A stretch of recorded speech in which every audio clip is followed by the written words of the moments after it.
Hello అందరికీ, మొన్న అయితే పన్నీర్ టిక్కా అని చెప్పేసి పన్నీర్ రెసిపీ అయితే ఎయిర్ ఫ్రైయర్లో ఎలా చేయాలో చూపించాను కదా. ఈరోజైతే నా కోసం మా సుస్మిత అక్క పిజ్జా చేసింది ఎయిర్ ఫ్రైయర్లో సింపుల్గా.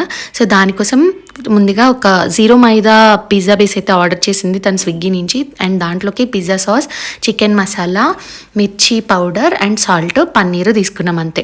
ఇలా పిజ్జా బేస్ మీద చక్కగా అన్ని నీట్గా ఏర్పాటు చేసేసింది. అండ్ ఎయిర్ ఫ్రైయర్ని జస్ట్ ఒక 5 minutes ప్రీ హీట్ చేసింది 180 degreesలో. నెక్స్ట్ ఒక 7 minutes సేమ్ 180 degreesలోనే కుక్ చేసింది అనమాట. అంతే అండి, సింపుల్గా పిజ్జా ఇంట్లోనే చేసుకొని తినచ్చు. నాకైతే అప్పుడప్పుడు జంక్ తినాలనిపించింది అని చెప్పి లాస్ట్ టైం వీడియో కూడా అప్లోడ్ చేశాను. అప్పుడు కూడా ఒకరు కామెంట్ పెట్టారు, ఇలా ఎప్పుడైనా తినాలనిపిస్తే ఇంట్లో చేసుకోవచ్చు కదా అని. ఐడియా చాలా మంచిగా అనిపించింది అండ్ టేస్ట్ కూడా చాలా చాలా బెస్ట్. బడ్జెట్లో వచ్చేస్తుంది అండ్ వెరీ యమ్మీ అండి, నిజం చెప్తున్నాను. అండ్ ఎయిర్ ఫ్రైయర్లో ఈజీగా కుక్ అయిపోయింది. ఈ రెసిపీ కనుక మీకు నచ్చినట్లయితే ఖచ్చితంగా ట్రై చేసి మీకు ఎలా అనిపించిందో నాకు కామెంట్ సెక్షన్లో చెప్పేయండి.